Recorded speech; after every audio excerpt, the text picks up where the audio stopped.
उत्तर प्रदेश का मुख्यमंत्री इस समय भारत देश का सबसे बड़ा मांस विक्रेता है। क्या कोई संत मांस विक्रेता हो सकता है?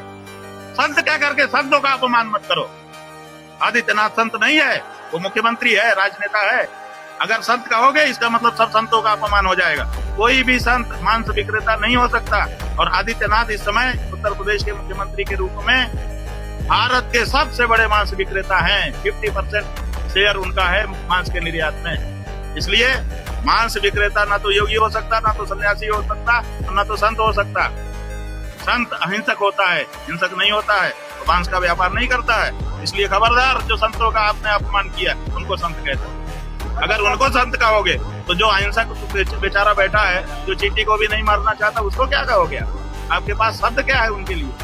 इसलिए जो शब्द जिस अर्थ में परंपरा से कहे गए हैं उन्हीं अर्थों में उनका प्रयोग करिए। और जिस गौ माता के कारण इस देश की सामाजिक एकता को मजबूती प्रदान होती हो, उस गौ माता की हत्या पर पूर्ण प्रतिबंध लगाने के लिए एक कानून बनाया जाए, जिससे हम भारतीय संस्कृति के आधार को बचा सकें। कह रहे हैं गाय को राष्ट्रीय पशु घोषित करो। अबे हमने कहा कि गौ हमारी माता है, जन्म जन्मांतर का नाता है। क्या माँ और पुत्र के बीच में कुछ घोषित करने की आवश्यकता पड़ती है क्या? मुसलमानों से भी गए बीते हैं। समाज के लोग भी समर्थन कर रहे हैं। अरे मुस्लिम समाज के लोगों का अभिनंदन है कि वो कह रहे हैं कि गाय को राष्ट्रमाता घोषित करिए। अभी लेके आए थे, ये देखिए, पोस्टर देख लीजिए, ये वाला, ये जो कुछ उनका होता है लिखा है। फिर कह रहे हैं गौ माता को राष्ट्रमाता घोषित करने की मांग। बताइए, उनके धर्म में माता नहीं कहा गया है, हमारे धर्म में तो माता कहा गया है। लेकिन वो हमारे सम्मान के कारण अब खुद बोल रहे हैं कि गाय को राष्ट्रमाता घोषित कर लीजिए। तो मुसलमान भी जब कह रहा है कि गाय को राष्ट्रमाता घोषित कर लीजिए, तब ये तथाकथित हिंदू, इनके मुंह से ये बोल नहीं निकल रहे हैं। इसका मतलब ये मुसलमानों से भी गए बीते हैं।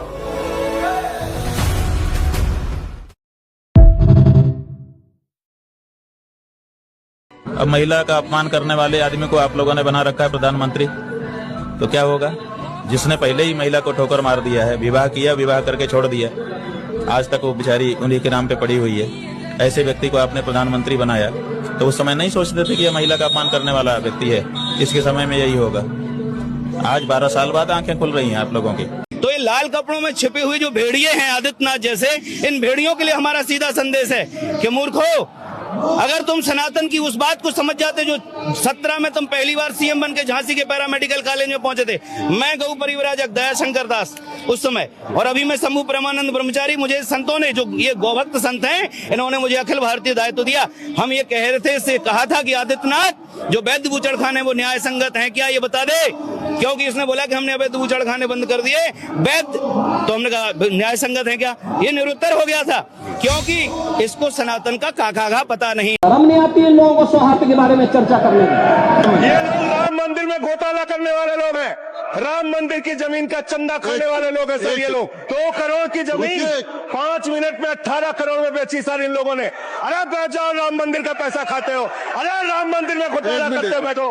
अरे राम मंदिर का चंदा खाते हो। अरे चंदा चोरो बैठो, चंदा चोरो बैठो, चंदा चोरो बैठो, बैठो चंदा चोरो, चंदा चोरो। गुप्त पत्नी होने का भी आपका दावा कर रहे हैं, कह रहे हैं कि आपकी गुप्त पत्नी है और आप इस पूरे प्रोपेगेंडा के जरिए आप विदेश में जाना चाहते हैं। ऐसा है कि हर महात्मा की गुप्त पत्नी होती है, उसकी ज्ञान शक्ति, जो हर महात्माओं की ज्ञान शक्ति ही उनकी पत्नी होती है।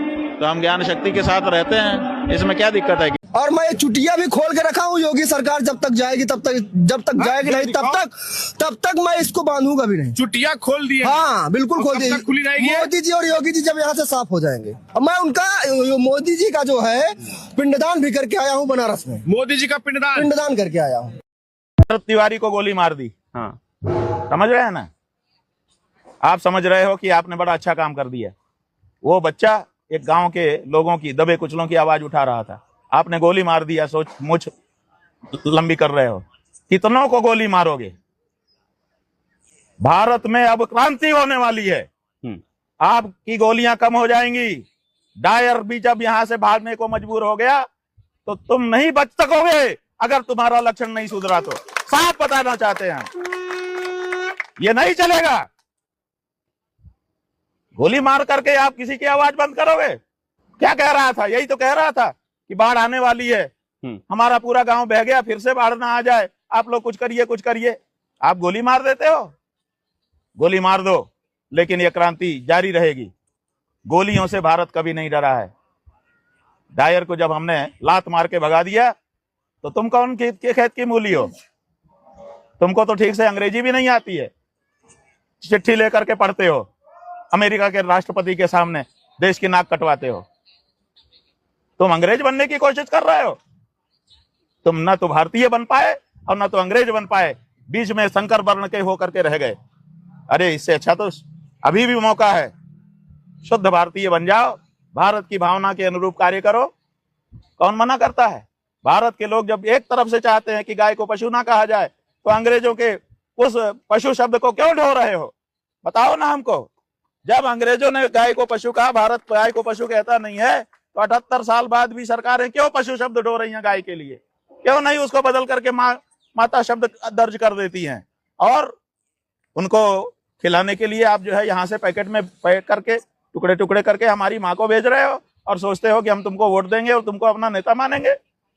ये दौर खत्म हो गया बंधुओं। आप हमको गोली मार दोगे, हम मर जाएंगे, लेकिन हमारे विचार नहीं मरेंगे। इस देश में हमारा विचार जिंदा रहेगा। ये मत सोचो कि हम कोई नेतागिरी करने निकले हैं। हमें कोई पद नहीं चाहिए, हमें गौ माता की रक्षा चाहिए। और इनके द्वारा AI जनरेटेड वीडियो बना करके मंदिर को तोड़ने का दुष्प्रचार फैलाया जा रहा है।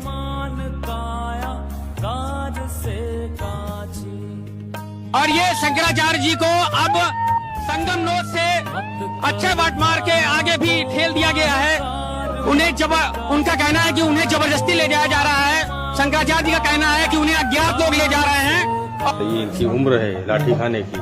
बहुत बुरी तरह नाड़ी थोड़ी मारी, जूता से मारा गया। जूता से कुछ ना है। ये 85-90 साल की उम्र में प्रशासन ऐसे बुजुर्गों के साथ ऐसा व्यवहार कर रहा है, ऐसे संतों के साथ।